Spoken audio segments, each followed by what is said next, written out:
Good, homies? We are live from sunny South Central Los Angeles, California. As always, I am Mark, and I'm a recovering codependent narcissist. Today, I'm stoked, man. I'm so enthused. I'm so stoked to know that God is good and God is great.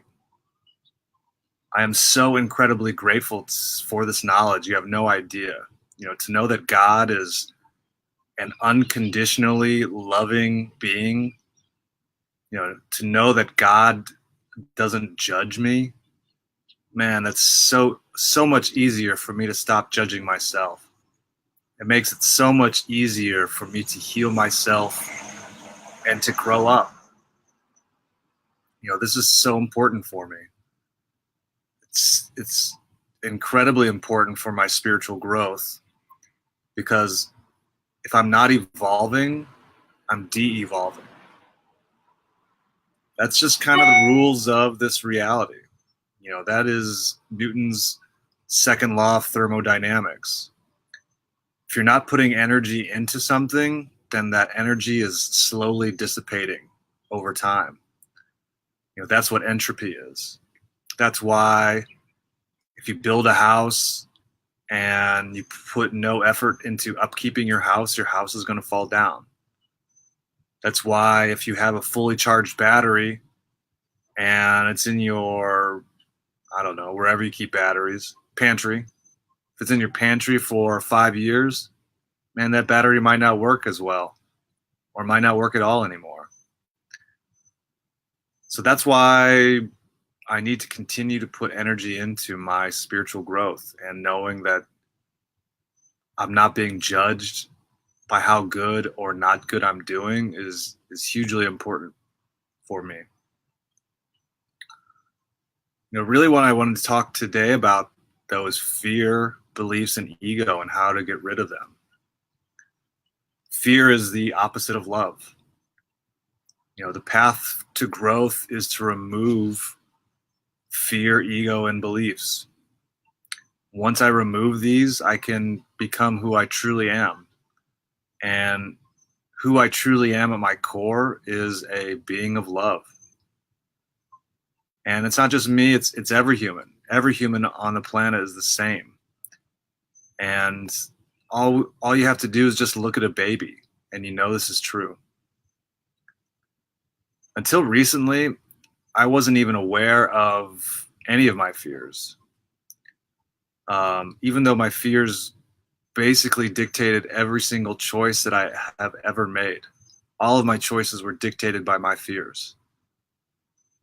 I had no idea what my fears were, because I just thought that was the way I was. That's the way I am. I saw these fears as who I was, and that's not true. Beliefs are similar as well. I couldn't see my beliefs because I saw them as facts. I saw my beliefs as the truth. But I could find my ego. Ego is very easy to find for everybody. Finding it is super easy. So easy that we don't even know it. Ego is any time that I don't feel happy. Ego is any negative feeling. Feelings are the real me. Feelings are who I am at the intuitive level, or the being level, or the heart level, or whatever you want to call it, whatever metaphor you want to use. When I feel angry, upset, annoyed, stressed, unfulfilled, or whatever negative feeling there is, that's my ego. When I feel negative, that's my ego. It's not even me. And that's super, I'm so grateful to know this, because these are my least favorite parts of me. These are all the things that I'm excited and enthused to get rid of, because these parts suck for reals. They suck for show, man. Ego is a product of fear, and when I get rid of these fears, I no longer have an ego. I get rid of my fears and I become love. To begin, I had to look at why I was getting upset. I have to look at why I'm feeling these negative feelings. I had to learn to take responsibility for them. That's huge. I couldn't blame others. I couldn't say that this person made me upset. Wrong. So wrong. I took responsibility and said, I choose to be upset. I choose to react this way. I choose to be angry. I choose to be annoyed. I choose to be passive aggressive. And I took responsibility, and I'm trying and working on every single day to get rid of these fears so I can react differently. Fear was the reason I was upset. And most of my fears came from childhood, from my parents. When these fears get triggered, then I get upset. Ego and fear is what makes me angry. And as I get rid of fears, then I don't react with anger anymore. So how do I get rid of these fears? How do you get rid of these fears? That's probably what you're really asking. To get rid of my fears, I needed to have an intent to get over the fear. I had to have an intent to get over it, not just thinking that, hey, I probably should get over this because it would be awesome. But I really had to have an intent at really my heart level, really at my intuitive level. I really had to come to a point where I'm like, I'm tired of this shit, homie. This is not even me. This is the part of myself that I like the least. I'm going to do everything in my power to get over this because this shit sucks. Show. So I keep that intent present in my mind all the time. Through meditation, I was able to be the observer of my thoughts and realize that most of it was negative self-talk all the time. So my intent was to change that. My intent was to say loving affirmations about myself all the time and just see how long I could keep that intent in my mind. Sometimes it wouldn't go longer than 30 seconds, and then it would be back to just thinking negative about myself. And I realized, there it is. That's my fear. That's my feeling of unworthiness or inadequacy. That was the thing that was just constantly in my personal talk, in my mind. And so I've had an intent to get rid of this because those things fucking suck. And in having this intent, my fears have gradually started to go away. I'm not sure if they're all away, or what level they're at right now, but I know it's starting to work. Because I realize that this fear that I've been worried about, this fear of inadequacy, since this fear of being unlovable, since I was a child, there was nothing to that. There's nothing to that fear in the first place. It was just something that I made up in my mind. It's not even me. Only now am I discovering who I really am. And that's pretty amazing. Process, as I was saying, needs to be at the heart level, not the intellectual level.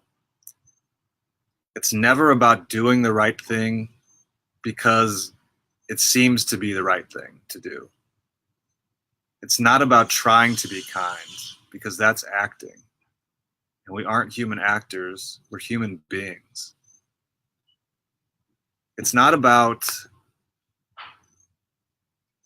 doing the right thing. It's not about doing the things that you think you should do because they sound like good ideas. You know, what I really need to do is to be kind and not to act kind. And that intent you're changing, that makes all the difference in the world, honestly. It's very nuanced, but it makes all the difference in the world. Your intent is why you do it. It's not about what you're doing, it's why you're doing it. That's a rule of this reality as well. So when you're doing something and you think it's the right thing, make sure you ask yourself why you're doing it. I constantly ask myself, why am I doing this? Is it to fulfill my ego? Or is it because it's something that is really me? So I just need to check in all the time because I'm a narcissist. I know what's up with myself, and I'm codependent. And so I see both ends of this pendulum swinging, and I really have to be mindful about my intent. And sometimes I'll just switch my intent, like in the middle of I'm doing something that I think's good or I think it's okay, and just realigning my intent of why I'm doing it. I'm still doing the same thing, but my intent has changed, and that makes all of the difference. It makes all the difference, homies. I'm telling you. Because my intent modifies future probability, just like your intent does. So I need to have my intent razor focused because I'm trying to get over my fears. I'm trying to get over my fears and using intent, and eventually it's going to happen. I'll no longer be a fearful being. I'll be a being of love, just like a baby. Amazing. Fucking amazing.